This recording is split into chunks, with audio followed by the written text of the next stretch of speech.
Hi everybody, welcome back to Unapologetically Woman. We're celebrating phenomenal women all across Kentucky who make no apologies for their perspectives or the impacts that they're making in the community.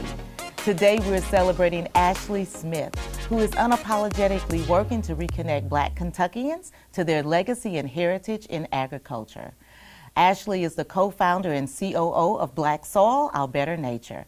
Unapologetically Woman, Ashley Smith, that's you. That's Welcome. Me. I'm glad to be here. Thank you so much for having me. I'm so glad to be celebrating you today. Tell us about Black Soil. I'm so excited. Yes, well, Black Soil has been around since August of 2017, and much like you were sharing in our opening, we have a mission of reconnecting Black Kentuckians to their heritage and legacy in agriculture. And simply we do that by getting folks like yourself out of the urban areas like Lexington and Louisville into our rural communities where our family-owned farms and operations are located. So why is this important to you? Why? It's important to me because if Mother Nature can't see who puts the seed in the ground, then why do we have such enormous disparities in agriculture? And being unable to shake that question 4 years ago, Black Soil, Our Better Nature was established, again, around that mission. Wow. I think I read somewhere that there's 1.4% of the farms in Kentucky are Black owned. That is correct. Out of 77,000 plus primary farm operators, there are less than 433 as of the 2017 farm census.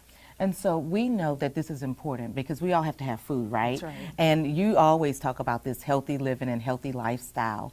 But for food deserts and food insecurities, this is more important now than ever. Absolutely. So when you think about the number of Black farmers and the decline and the increase of food insecurity, food deserts within communities of color, more disproportionately concentrated, there is a relationship there.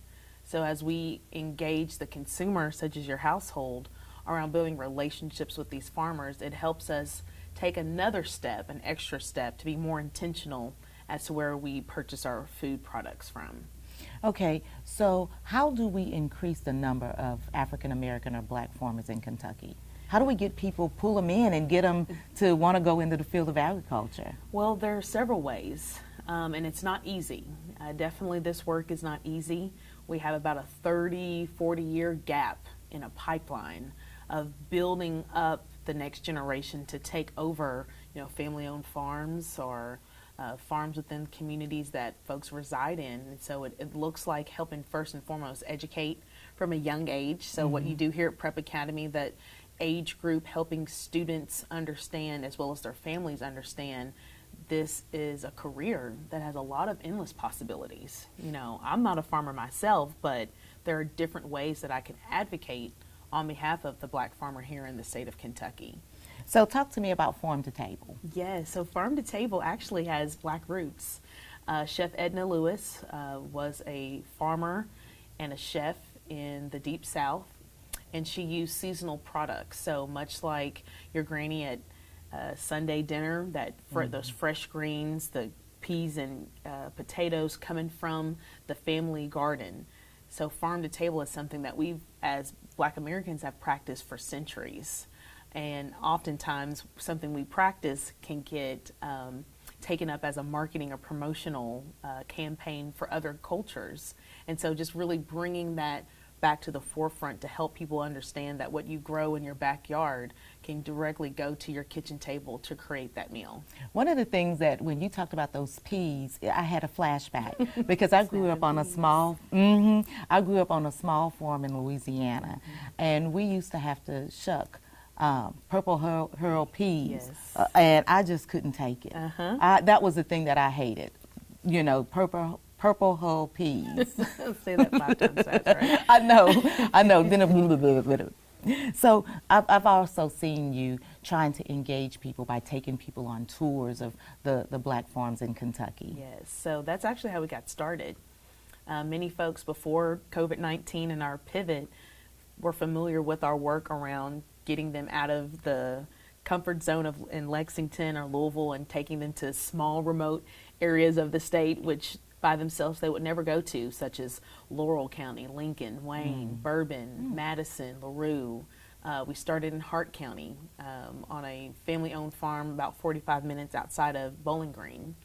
And it was there where many people had these epiphanies of stepping back onto a farm, and it triggered these great, beautiful memories of elders like grandparents or spending summers, out in the country on cousin or uncle's farms. So it has allowed us to really see a manifestation of it's so much more than words on a piece of paper. This is who we are in this country, especially here in this state, and just helping people get back to that place. So now you say we a lot.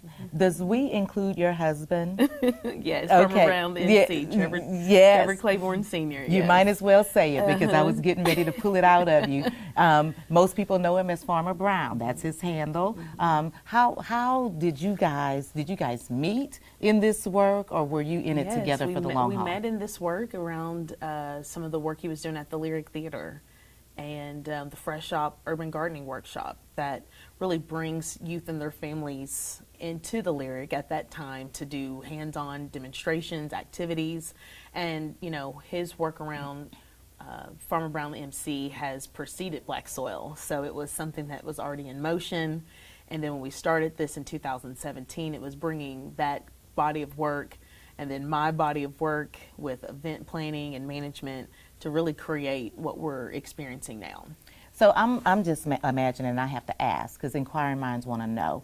I'm imagining great food and dinners at your house every day. Who does the cooking in the house? Who does it? Mostly him. Oh, yay for you! Yes. That's simply because I'm learning that work-life balance, and it's still a learning process. So it's not all the way there. But no, Trevor's a great cook, and when I'm able to throw down in the kitchen, I would say I'm getting there. Let Trevor throw down in the kitchen. I'm with you on that. Let him, don't take that honor from him. Let him do it. He's a great cook. Black Vegan. Yes, the Black Vegan Collective. That's something we, as Black Soil, started in 2019 because, 2020 was going to be our year. That was my full-fledged year into entrepreneurship, and we were going to take it to the next level. We were supposed to be at your first event, It's Community right. Action. March 21st, 2020 was supposed to be our first farm-to-table dinner of the season, and obviously that didn't happen in the way that we thought it would. We pivoted to doing doorstep delivery, and we supported local nonprofits here, such as Community Action Council, Step by Step, Ampersand Sexual Violence and Resource Center, and Food Chain, just to name a few, through that series, even though we had to move to doorstep delivery. I was like, oh no, the first event, and it's over. It was literally a week after the shutdown happened. Right. We were like, okay, it's not going to happen. We I kept don't know what I'm hope. going to do. We were like, okay, maybe we're going to be able to have it. Maybe we're going to be able to have it. And we're like, no one knew what it's was not going happening. Crave Food. Yes, love the Crave Food and Music Festival. It's where I was able to get my chops sharpened, I guess you can say, in a large-scale community reaching. We have about 100,000 festival guests every year over the weekend. In 2020, Crave didn't happen, but we'll be back again for 2021, and it allowed me to develop some great relationships, learn about the hospitality industry behind the scenes of what you need in working with the health department. So I would encourage folks who are interested in large-scale production to pursue perhaps a volunteer role with the Crave Lexington Food and Music Festival. So that's a great opportunity. We're always looking for volunteers, people to get involved and engaged. But one of the things while I have you here today, is the relationship between food and health and the African American community. What say you? Well, COVID blew open the intersections between health disparities, economic disparities, So through the evictions, the unhoused, the folks within the African American community, the disproportionate mortality because of COVID, on top of the other pre-existing conditions. So the way that Black Soil approaches the intersection between food justice, health justice, and economic justice looks like navigating partnerships with institutions such as managed care organizations like WellCare, United Healthcare, to help them really concentrate intentional spending and buying with Black farmers as they serve their members. Because we want to see not only the health outcomes, but we want to support the Black farmers and their market share being able to be increased. And so through those types of collaborations, it allows us to build relationships, keep the farmer having some revenue going, as well as that end user, that member, receiving wraparound services. Right. So there are a lot of intersections, and we must continue building coalitions across different types of spectrums, beliefs within our community and culture, so we can move forward better health outcomes, because they're very sobering. They can be very discouraging at the end. Soul Fest. Or Soul Feast. Yes, Soul Soul Feast. Feast.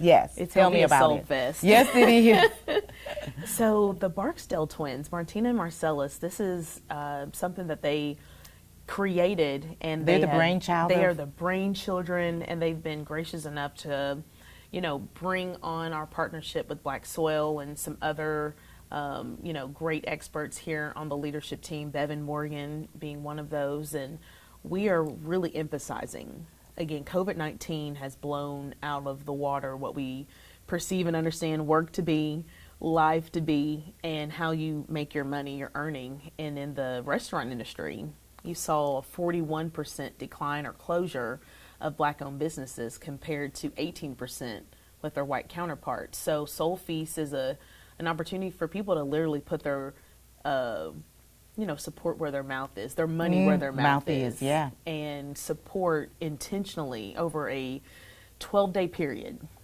Even if we're lit for 12 days here in That's Lexington, right. it's here, and you can go to your favorite restaurant that's participating. You can come to some of the curated events, but it's an effort to see young, under 40 Black leadership taking upon themselves to create something unique, out of the box, and that engages all types of people. And this is part of the June 19th celebration, is it not? Yes, so June 17th through the 27th. So on Juneteenth, we'll have a hip-hop brunch at Origin, and it will allow us again to mold and mix in so many different unique facets of our culture, of Black American culture. So you talked about the Barksdale twins, but you have twins too. Yes. How do you manage all of the busy schedule of everything that you're doing? You got fraternals, you've got... Yes, a boy and a girl. And I get that question a lot, and I don't know how else I do it other than having a great support system. From their dad, our co-founder, Trevor, to my parents, to his mother. They are, engaged in a learning center during the day. So they are very, very active, and they're great eaters. And it's been wonderful watching them grow and enjoy. How old are they now? They're 2. They're January 7th babies. So watching them grow and see the business progress kind of alongside and parallel. So we really have 3 kids, Black Soil, Trevor Jr. and Caroline, to raise up and build a strong foundation. Demolicious. Talk to me. Yes. You've got some great names for my things. gosh. I love it. So this is a partnership that looks regionally at the Black experience. So kind of that Kentucky diaspora, so Ohio, Illinois, Indiana, Tennessee, of bringing like-minded farmers, chefs, and makers from those states here to Kentucky. Wow. Because sadly, sometimes we listen to folks who don't live here. That's right. We're right. like, okay, you can't be I'll a prophet take in your own more. town. Yeah. I'll take into consideration what this person has to say. But it's really bringing together that kind of farm-to-table aspect. These individuals have prepared goods and wares like corned beef egg rolls, smoked chicken skins, southwestern chili. So we're Now see doing what you're sampling. doing to me? I know. I know. My stomach's growling. I hope you can't hear it. But we're able to do sampling now with the COVID precautions being lifted. And so this Friday, May 21st through Sunday, May 23rd at our farmers market located at the Julietta Market and Gray Line Station, you can come and sample and purchase some of these goods.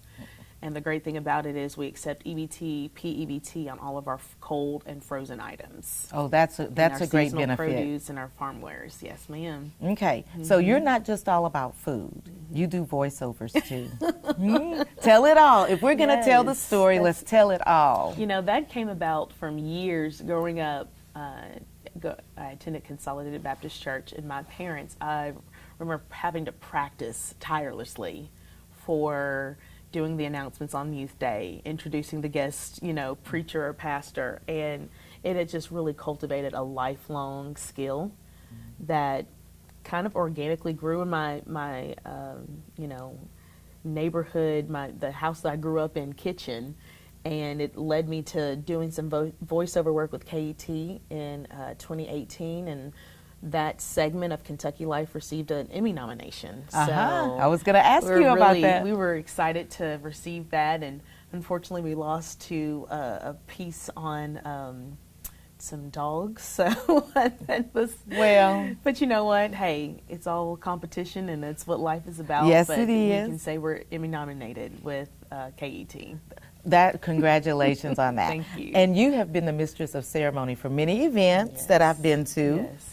You want to talk about that a little? Yeah, so I've had the opportunity to work with the MLK Holiday Committee since 2017. So Mr. Chester Grundy and Mrs. Ann Grundy, they're bringers, they're your baton passers, so they passed that baton to me from Mrs. Ann, and I was so honored to have the opportunity for the past now 3 years to participate, 4 years, with that committee, and again, just serve as a young Black leader in these spaces is an honor. I'm so proud, just so you know. I appreciate it and I feel it. Yeah, I am. I'm like, oh, she's great. She's actually Jazzy. Ashley is great. So before we leave, thank you so much for joining us and letting us celebrate you. I think you're awesome. Thank you. I'm going to leave the last word to you. Anything that you want to girls and women who might be watching, or anybody in general. Yes, so for those watching today, I want to encourage them that you are not counted out, you're not overlooked, that you can restart if you've made mistakes or had failures in your life. I found myself making many pivots on my path, and each of those experiences have been able to enhance where I am now and make me more grateful and appreciative for those rough, not so awesome days. And as women, especially here in the state of Kentucky, we're very powerful, and we've got to tap into that greater power individually and collectively, much like you do here on this show by bringing folks in. So thank you for having me today. No, it's all my pleasure. You guys, I have been with Jazzy Ashley. So excited to celebrate her and other phenomenal women all across Kentucky who are making strides in the community. See you next time.